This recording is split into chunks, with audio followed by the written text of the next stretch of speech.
Hey everybody, Jay here from Eadsy Astronomy, just updating the weekly newsletter for December 6th to December 13th, 2025, brought to you by Eadsy Astronomy, where we try to make astronomy just a little bit easier for you. You can see the newsletter here. I'm just going to go through the highlights really quick, and then you can read it, you can have it and use it as you want. Here you can see we're entering into the waning moon phase, starting on Sunday and going through the 13th. It's primarily dominated by the transition from the waning gibbous phase to last quarter. The moon will begin appearing later in the night and into the morning sky. Highlights this week is last quarter on Thursday, December 11th, followed by the peak of the spectacular Gemini meteor shower later in the week. So look forward to that. You can see I've put a table in here for the moon phase progression for this week. You can see we go from 90% lit all the way down to 30% lit, and it's by Thursday through Saturday it's in the pre-dawn sky, and it will be visible during the day at that time. Astronomical highlights: the Gemini meteor shower. Probably best time to see it. You can probably see it anytime this week from a dark sky. Recommend that, but the best night probably December 13th into the morning, December 14th, so next Saturday into next Sunday. The moon at the night of the peak will be a waning crescent. It's about 30% lit. Comes up about 2 a.m. local time, mountain time for me. Realize all the times on here are listed in mountain, so you'll need to adjust according to where you're at and either add or subtract hours depending. Under ideal dark skies, you can produce up to 150 meteors per hour. I don't see that many, but you will see meteors if you go out there. They appear to originate from the constellation of Gemini, which by late in the evening rises pretty decently into the evening sky. There's some planetary conjunctions going on. The moon and Jupiter will have a near miss on December 7th, this Sunday. The waning gibbous moon will appear close to the bright planet Jupiter in the sky, as well as the twin stars of Pollux and Castor in the constellation Gemini.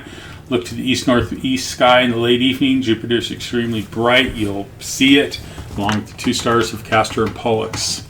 And then on December 10th, the moon and Regulus will pass. The waning gibbous moon will pass close to the star Regulus in the constellation of Leo.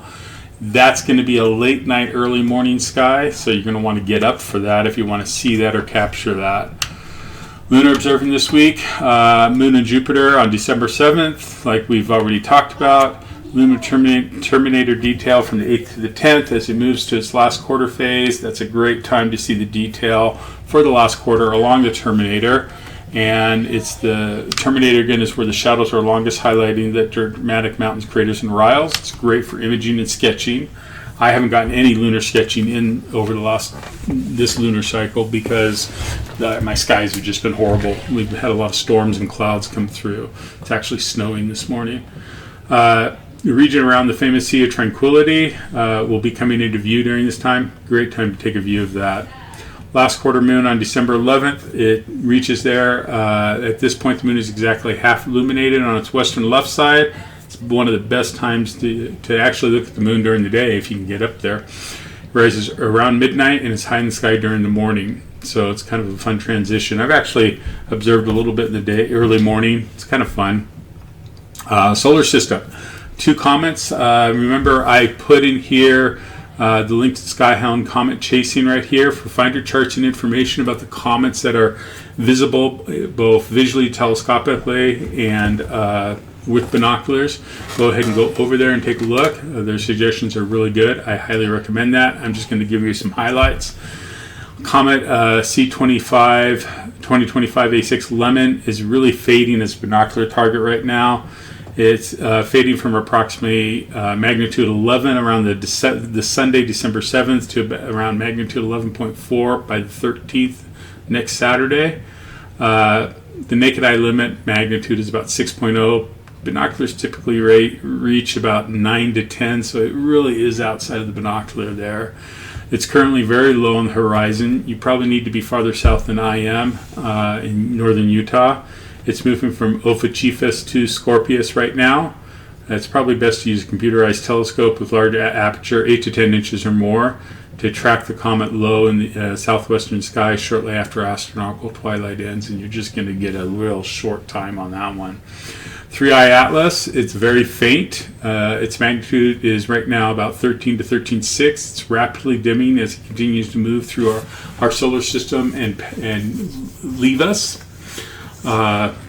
Visibility, well, it says here in Harriman, and I actually want to take that out.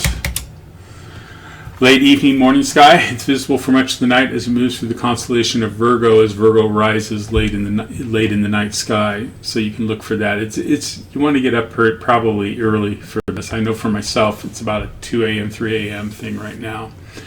It requires a large telescope, long exposure photographically techniques, CCD or CMOS imaging is probably best.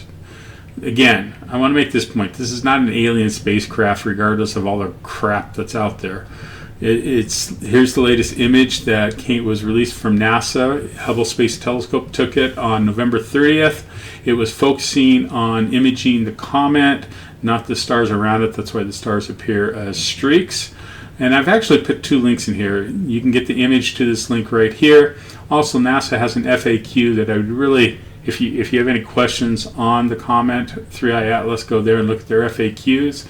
And again, this is just a interstellar comet that's passing through us. It has some very interesting things to it, and hopefully we can learn a lot about the original solar system it came from, and and other elements that go with it. But it's not an alien spacecraft. People are trying to make it up to be. So here's the quick table right quick. If you're looking at lemon, you need a medium telescope, 8 inches or higher, and a dark sky. You got a short window after sunset, a real short window. 3i Atlas, large telescope, 10 inch and higher, and or a CCD camera. Probably middle of the night, high in the south, probably for my time, about 3 a.m. So you can look that up yourself on the link that I've provided. Planets this week, you got Jupiter, which is the king of the planets. It rises in the east-northeast around 7:30 p.m. Mountain Standard Time. So again, adjust as you need for your location. It's dominant bright object. You're going to see it in the eastern sky, and it's going to transition on up. You can see the Galilean moons, Io, Europa, Ganymede, and Callisto. They're very tiny stars. They're usually lined up around it. You can see the bands. On December 7th, the waning gibbous moon, like we've talked about, will be positioned strikingly close, making it easy to locate, probably make for a good image if somebody wants to image or sketch it. I've also included this time a link that will show you when the great red spot is in transition or viewable. Times are in Greenwich Mean Time, so you'll need to adjust according to your location. Right now in Mountain Daylight Time, that's 7 hours from my location, so I need to go back 7 hours from the listed time on that site. Saturn is really great to see. Rings are kind of edge on right now. You want to take a look at that. That doesn't happen too often, so you can probably also find Titan sometimes. Appears as a bright star-like point near the ring plane, so look for that. Uranus, apparent magnitude around 5.7, best in a telescope. Visible most of the night, look high in the south sky late in the evening. It's in Taurus, and I've included the finder chart that I've been including and will continue to include for some time, and a link to it right there. Neptune, you can see it's around magnitude 7.7. Need to take those dollar signs out. Visibility, it's visible in the southwest early in the evening. It's located in Pisces. It's a few degrees from Saturn, so you do want to get Neptune early in the evening after astronomical twilight before it fades off to the west. And here's a finder chart for that you can see going all the way through from August to the 1st of December, and there's a link there. I'll have to update that in next week's newsletter. Mercury, you can see that the best morning view of Mercury for all of 2025 is probably this week. It's low on the east-southeast horizon. It's about 60 to 90 minutes before sunrise. Again, an early morning object. It reaches its greatest western elongation on this Sunday, December 7th. It means it's farthest angle from the sun. It allows us to rise nearly 2 hours before the sun does. It shines brightly at around negative 0.4, so great opportunity to take it. Because it's low, you'll need an unobstructed horizon. My mountains kind of interfere with that. It will appear as a bright yellowish-orange spot. The telescope will show it as a small crescent-shaped disk that's about 62% illuminated. great visual time, great imaging time. Planets not available. Venus and Mars are too close to the sun right now to be able to see them. Just some constellations and stuff. This is from last week, again continuing into this week. You can see the winter hexagon as it begins to dominate the late night sky. Orion, Taurus. Fall objects, Cassiopeia, Perseus, and Gemini. Gemini is more part of the winter, but the two fall constellations, I would recommend Cassiopeia and Perseus, especially if you're new to the hobby. Double clusters there in Perseus, great to see. Cassiopeia, which is the W or M shape depending on where you're looking at. It's a great reference port, has visible objects in it. NGC 457 along with some Messiers in there, if you're new, are great to go after, 102 and such. Here are some deep sky objects. M42, Orion Nebula is rising in the evening now. You can take a look at that, it's beautiful. M1, the Crab Nebula in constellation of Taurus. It's a fascinating supernova remnant from an explosion witnessed in 1054. I actually have a link later in that when I recommend two of those.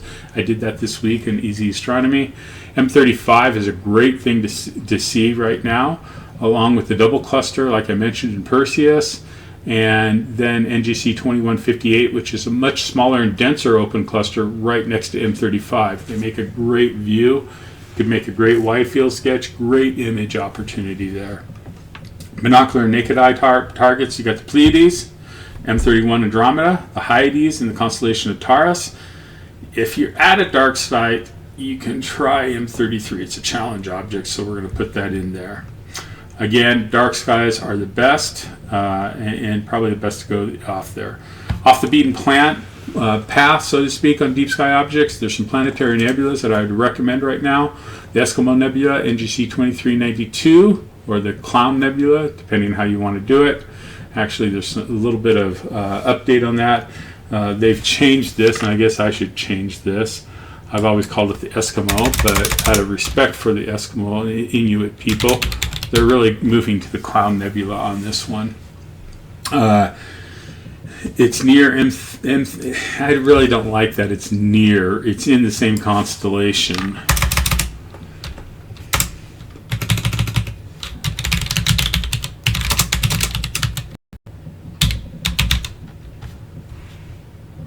And I'm just going to update that because I don't like how that came through. That's not really true. It's not near M35. M35's up here. It's all the way down there in Gemini. You can look for NGC 40, the Bowtie Nebula in constellation of Cephus. It's a faint barrel-shaped planetary nebula. It's positioned high in the sky early in the evening and kind of up towards zenith. Requires a dark filter, probably an O3 is best, and a medium-sized telescope to clearly separate the central star from the surrounding haze. It's Caldwell too if you're going after the Caldwells. Some other ones, NGC 1977, the Running Man Nebula. It's really close to M42. Kind of right above it. It's a blue reflection nebula that's often overlooked.